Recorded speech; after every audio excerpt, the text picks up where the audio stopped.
আজকে একটা তসর কাপড়ের ওপর ফ্লোরাল ডিজাইনের মধুবনী বর্ডার সেটা করাটা দেখাবো। এটা করার জন্য যে কাগজের ডিজাইনটা আমি ব্যবহার করছি, মানে কাপড়ের নিচে যে ডিজাইনটা আমি রাখলাম, সেটা একটা পুরনো ডিজাইন আমার। কেরালা কটনের ওপর একটা ডিজাইন তৈরি করেছিলাম, মানে কেরালা কটনের ওপর করার জন্য সেটা দিয়েই আমি এই কাজটা চালাচ্ছি। এখানে পুরো ডিজাইনটা যে আমি ওই কাগজে যে ডিজাইনটা আছে সেটাই তুলবো তা নয়।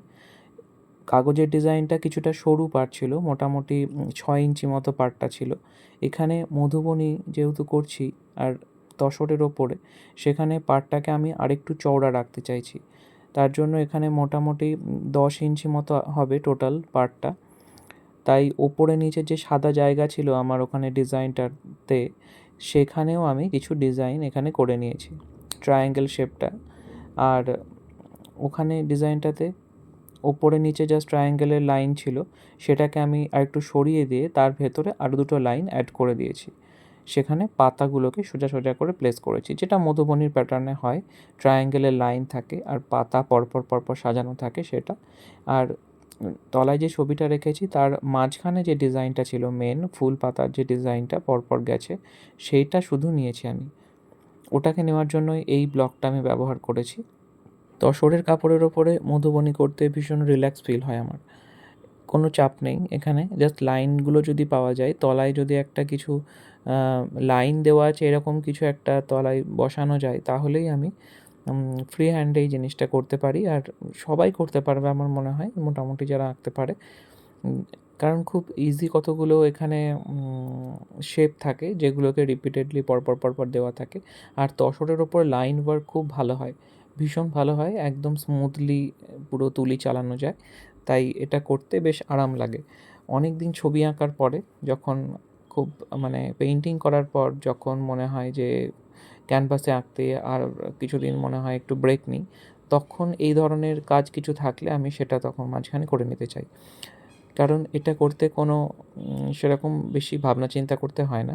শুধু ডিজাইনটা কী করব আর কালার কম্বিনেশনটা কী করব সেটা যদি একটু প্রথমে ভেবে নেওয়া যায়, তারপরে পরপর পরপর আরামসে কাজটা করে ফেলা যায়। এখানে যেমন কালার কম্বিনেশনটা প্রথমে একটু ভেবে নিয়েছিলাম আমি কী কী কালারের সাথে কী কী কালার কম্বিনেশন করব।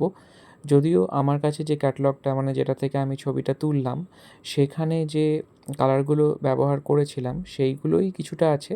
তার সঙ্গে পিঙ্ক কালারটাকে একটু ব্যবহার করেছি আর গ্রিনের আরেকটা নতুন শেড এখানে দিয়েছি। কারণ একটা যে লাইন নতুন অ্যাড হয়েছে আগের ছবিটার সঙ্গে, সেটার জন্যই একটা কালার আমাকে ভাবতে হয়েছে। তাছাড়া এই কালারটা তো আমার করাই ছিল। ফুলগুলো রিপিটেড, মানে অল্টার করে করে দেওয়া আছে। একটা বড় ফুলে দেওয়া আছে স্কাই, টিল ব্লু, এটা স্কাই ঠিক নয়। আর আরেকটাই আবার তারপরেরটাই দেওয়া আছে রাস্ট অরেঞ্জ টাইপের। এইভাবে অল্টার করে করে দিয়েছি।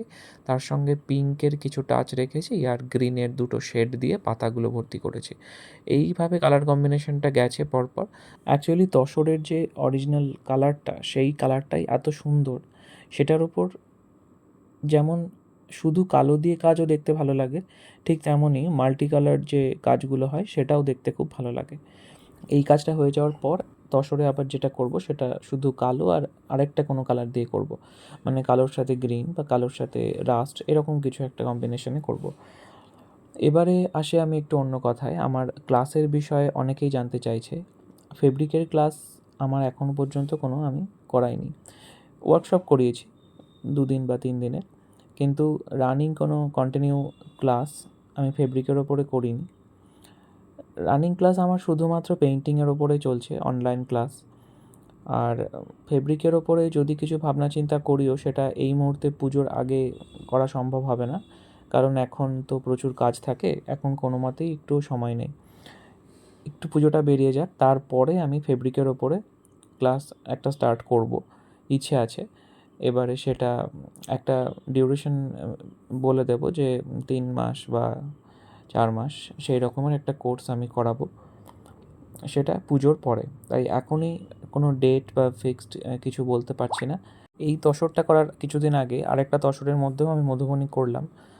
সেটাতে যে ডিজাইনটা করেছিলাম সেটাও একটা ময়ূরের মোটিভ ছিল, কিন্তু সেই ডিজাইনটা যেটা করেছিলাম আমার মনে হয়েছিল সেটা খুব বেশি ছোট ছোট ছোট ছোট মোটিভ করে ফেলেছিলাম। তো ডিজাইনটা অ্যাকচুয়ালি কী ছিল সেটা দূর থেকে বোঝা যাচ্ছিল না। খুব সুন্দর লাগছিল দেখতে, কারণ অনেক কালার ওখানে ঘনভাবে ছিল, কিন্তু ডিজাইনটা অ্যাকচুয়ালি কী সেটা দূর থেকে বোঝাটা খুব মুশকিল। কিন্তু এই ধরনের একটু বড় মোটিফের কোনো ডিজাইন হলে সেটা দূর থেকে দেখতে আরও বেশি ভালো লাগবে বলে আমার মনে হয়। আজকের ভিডিওটা এই পর্যন্তই। আবার আসছি ফিরে নতুন কোনো ভিডিও নিয়ে।